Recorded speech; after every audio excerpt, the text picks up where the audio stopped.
Halo, selamat datang di podcast Samota. Sama-sama ngomongin tentang APBN bersama saya As'ad dan Saya Berlian yang akan mengupas tentang keuangan negara dengan cara yang ringkas dan informatif banget. oke, bener banget Ber. Nah, Ber, kemarin kan di episode sebelumnya nih kita udah bahas tuh mengenai kredit ultramikro tentang kita harus ngajuin kemana, bagaimana cara proses pengajuan kreditnya yang sudah kita ketahui gampang banget ya.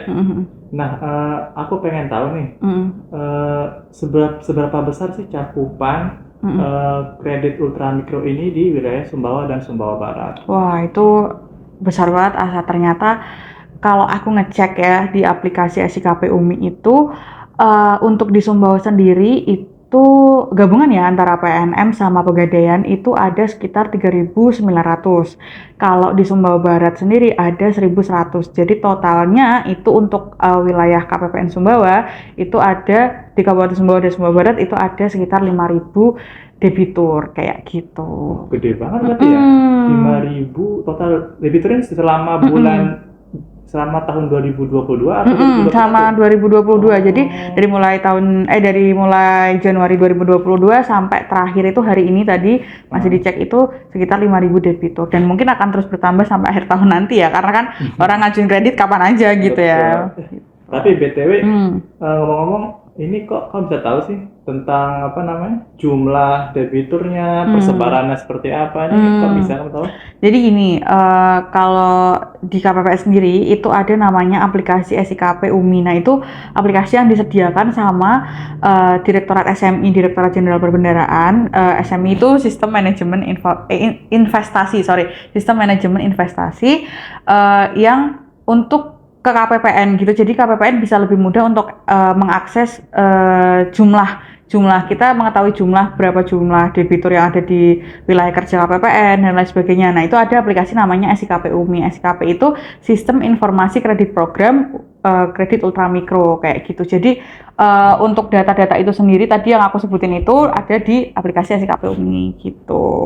Nah, tadi kan kamu udah ngejelasin tuh tentang aplikasi SIKP. SIKP ini merupakan aplikasi yang digagas oleh Direktur SMI tadi ya. Nah, buat kita nih di KPPN, kegunaan aplikasi SIKP untuk kita nih apa sih? Oke, jadi seperti yang udah aku sebutin tadi, jadi kan ada fungsi monitoring di situ, monitoring yang dilakukan oleh KPPN. Artinya aplikasi SIKP ini tuh disediakan mau bagaimanapun kan kredit ultramikro itu kan dana bergulir. Nah, dananya itu kan dari APBN. Nah, artinya harus dipertanggungjawabkan secara akuntabel dan transparan kayak gitu. Nah, fungsinya SIKP ini adalah untuk melakukan monitoring. Nah, ada dua jenis monitoring yang dilakukan oleh KPPN sesuai dengan Perdirjen Perbendaraan. Jadi ada dua tugas. Yang pertama itu monitoring ketepatan data itu dilakukan setiap 3 bulan sekali triwulan dan monitoring keekonomian debitur itu dilakukan semesteran. Jadi kalau monitoring ketepatan data itu jadi setiap 3 bulan sekali kita akan random sampling di aplikasi SIKP tersebut. Nah, hasil dari random sampling tersebut kita mintakan data aslinya, data akad, data pembiayaan yang dilakukan melalui kredit ultramikro tersebut itu biar nanti kita bisa nyocokin gitu data yang ada di SIKP dengan data realnya. Nah, apakah sama atau enggak, termasuk dengan agunannya, termasuk dengan tenor pembiayaannya seperti itu, nama debiturnya, NIK dan lain sebagainya. Jadi supaya kita bisa ada data pembanding gitu, apakah data ini benar-benar real ada debiturnya atau enggak kayak gitu. Nah, yang kedua tadi adalah monef monef keekonomian debitur itu dilakukan dengan cara kita nanti ambil random juga. Jadi ada beberapa data-data yang pilihan yang sesuai dengan syarat-syarat, yaitu 3 bulan maksimal 3 bulan akadnya itu maksimal 3 bulan saat survei keekonomian debitur itu dilaksanakan. Jadi dengan syarat-syarat itu nanti kita pilih debitur-debitur yang sudah kita pernah cocokkan datanya di monitoring dan evaluasi ketepatan data untuk dilakukan monef keekonomian debitur. Nah, caranya itu dengan kita datang langsung ke debitur yang bersangkutan dengan mungkin pendampingan dari LKBB yang menyalurkan kredit tersebut, seperti itu. Oh, berarti kalau aku simpulin dan dari kamu sampaikan tadi, peran di KPPN itu ada dua berarti ya. Yang pertama itu melakukan pencocokan data. Betul. Dari data apa tadi, data real ya? Iya, betul. Data real dengan data yang aslinya. Sebenarnya tujuannya buat apa sih ini? Buat ini apa namanya?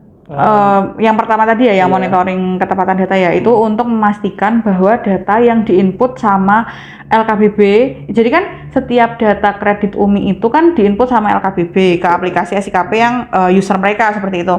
Nah, inputan itu kita cocokkan dengan data real yang mereka yang ada di akad kreditnya mereka gitu. Jadi kita nanti setiap 3 bulan sekali itu minta data ke LKBB yang bersangkutan. Misalnya ke Pegadaian nih, kita minta data untuk kita cocokkan data tersebut dengan yang ada di SIKP UMI yang muncul di random sampling SIKP UMI kayak gitu.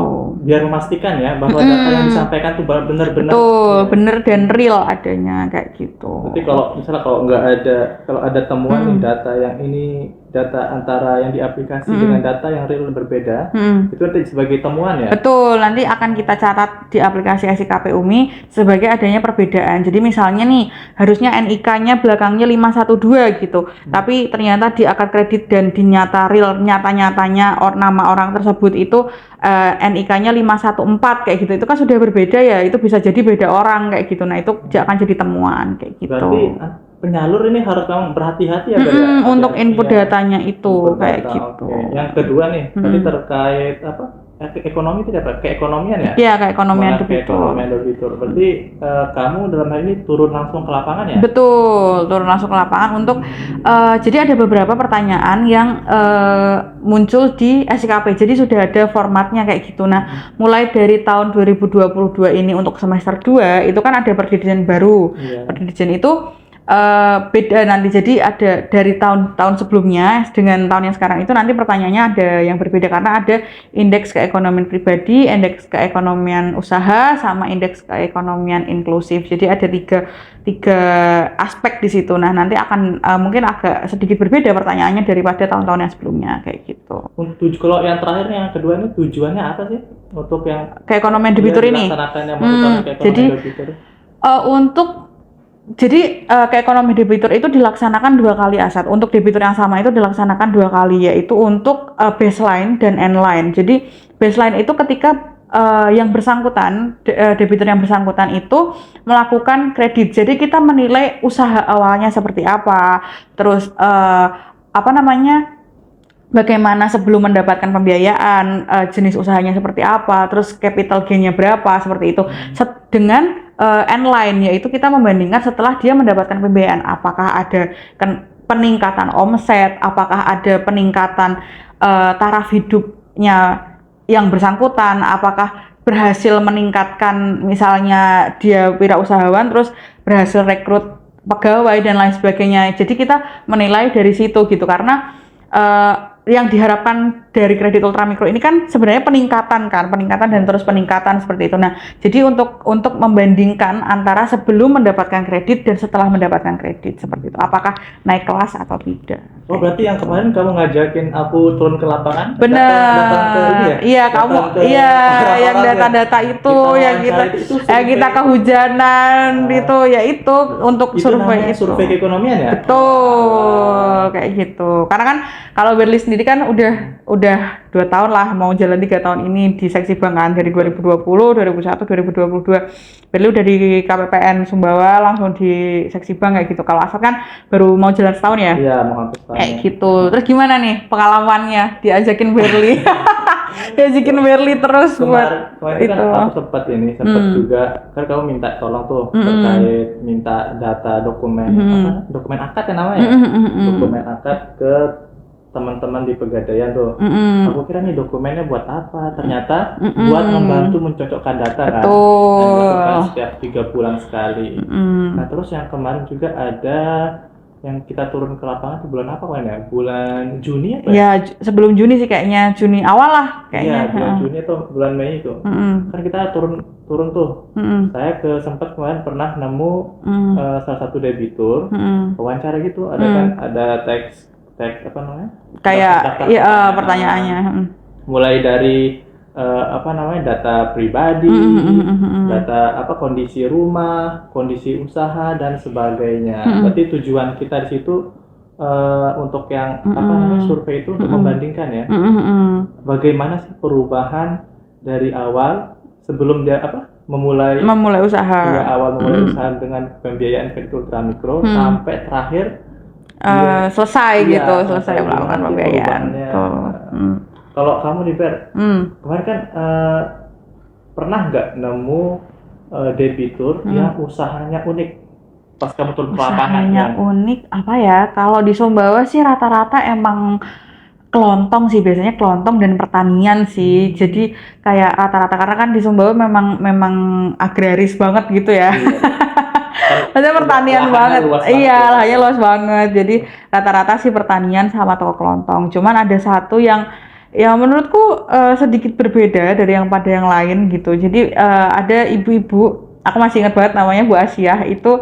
Jadi beliau itu jualan kerupuk. Jadi apa sih, penggorengan gitu. Bahkan ibunya itu punya penggorengan sendiri di rumahnya yang benar-benar open kitchen gitu loh, ibaratnya open kitchen. Terus dia ada ininya juga, ada apa?